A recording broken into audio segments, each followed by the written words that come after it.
بسم اللہ الرحمن الرحیم۔ محترم ناظرین السلام علیکم۔ ناظرین، آج کی اس ویڈیو میں ہم جمعہ کی فضیلت بیان کریں گے اور کچھ ایسے حقائق بتائیں گے جن کو جاننے کے بعد آپ جمعے کی فضیلت سے بخوب واقف ہو جائیں گے۔ ویڈیو میں آگے بڑھنے سے پہلے آپ سے چھوٹی سی گزارش ہے، اگر آپ ہمارے چینل پر نئے ہیں تو سبسکرائب ضرور کیجیے، ساتھ بنے گھنٹی کے بٹن کو ضرور دبائیے تاکہ ہماری ہر آنے والی نئی ویڈیو کا نوٹیفیکیشن آپ کو بر وقت ملتا رہے۔ سیدنا انس بن مالک رضی اللہ تعالیٰ عنہ سے روایت ہے کہ رسول اللہ صلی اللہ علیہ وآلہ وسلم نے فرمایا، جنت میں ایک بازار ہے جس میں اہل جنت ہر جمعے کو آیا کریں گے۔ شمال کی ہوا چلے گی جو ان کے چہروں پر، ان کے کپڑوں پر پھیل جائے گی۔ وہ حسن اور زینت میں مزید بڑھ جائیں گے۔ وہ اپنے گھر والوں کے پاس واپس آئیں گے، وہ بھی حسن و جمال میں بڑھ گئے ہوں گے۔ ان کے گھر والے ان سے کہیں گے، اللہ کی قسم ہمارے ہاں سے جانے کے بعد تمہارا حسن و جمال اور بڑھ گیا ہے۔ وہ کہیں گے، اللہ کی قسم ہمارے پیچھے تم لوگ بھی اور زیادہ خوبصورت حسین ہو گئے ہو۔ رسول اللہ صلی اللہ علیہ وآلہ وسلم نے فرمایا، جمعے کے دن ایک گھڑی ایسی ہے جو مسلمان اس گھڑی میں اللہ تعالیٰ سے بھلائی کا سوال کرے تو اللہ تعالیٰ اس کو قبول کرتے ہیں، اور آپ نے ہاتھ سے اشارہ کیا کہ یہ وقت قلیل ہوتا ہے۔ جمعے کی قبولیت کی گھڑی امام کے منبر پر بیٹھنے سے لے کر نماز تک ہوتی ہے۔ رسول اللہ صلی اللہ علیہ وآلہ وسلم نے ایک اور جگہ فرمایا، قیامت کے دن اللہ تعالیٰ ہر دن کو اس کی صورت میں لائے گا، لیکن جب جمعے کو سامنے لائے گا تو وہ خوشگوار اور چمکتا ہوگا، اور اسے دنیا میں پڑھنے والے یوں گھیرے میں لیے ہوں گے جیسے وہ دلہن گھیری ہوتی ہے، جیسے اس کے شوہر کے پاس لے جایا جانا ہوتا ہے۔ وہ جمعے کا دن انہیں روشن کرتا دکھائی دے گا، اور وہ جمعہ پڑھنے والے اس کی روشنی میں چلیں گے۔ ان کے رنگ سفیدی میں برف کی طرح ہوں گے، جبکہ خوشبو کستوری سے بڑھ کر ہوگی۔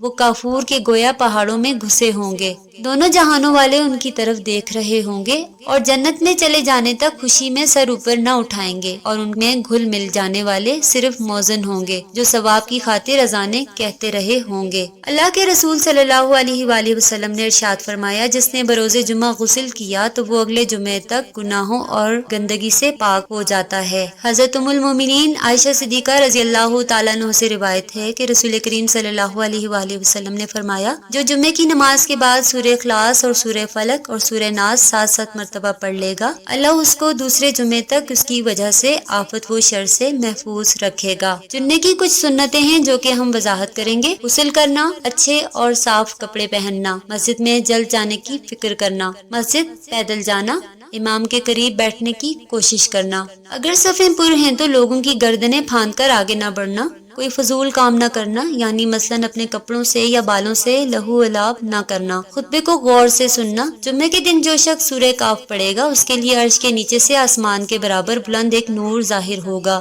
جو قیامت کے اندھیرے میں اس وقت کے کام آئے گا، اور اس جمعے سے پہلے جمعے کے تمام خطا صغیرہ و کبیرہ گناہ معاف ہو جائیں گے۔ نبی کریم صلی اللہ علیہ وآلہ وسلم کا ارشاد ہے، جمعے کے دن مجھ پر کثرت سے درود بھیجا کرو کیونکہ یہ درود میرے حضور پیش کیا جاتا ہے۔ جمعے کے دن بالوں میں تیل لگانا اور خوشبو یا عطر کا استعمال کرنا مسنون ہے۔ رسول اللہ صلی اللہ علیہ وآلہ وسلم کا ارشاد ہے، جمعے کا دن تمام دنوں کا سردار ہے۔ جمعے کا دن اللہ تعالیٰ کے نزدیک عید الاضحیٰ اور عید الفطر سے بھی بڑا ہے۔ اس میں 5 خصلتیں ہیں۔ اللہ تعالیٰ نے اس میں حضرت آدم علیہ السلام کو پیدا کیا، اسی میں زمین پر انہیں اتارا، اسی میں انہیں وفات دی، اسی میں ایک ساتھ ایسی ہے جو بندہ اس وقت جس چیز کا سوال کرے وہ اسے دے دیتا ہے جب تک حرام کا سوال نہ کرے۔ اسی دن میں قیامت قائم ہوگی۔ اللہ تعالیٰ سے دعا ہے کہ ہمیں بھی ان لوگوں میں شامل فرمائے جن کو اللہ تعالیٰ ہدایت فرماتا ہے۔ جمعے کا ہر ایک سجدہ منظور خدا ہو جائے، آپ کی دعاؤں کے سنگ رب کی رضا ہو جائے۔ جمعے کی برکت سے آپ کو اتنی خوشیاں ملیں، آپ کے سارے دکھ تکلیف دور ہو جائیں، آمین۔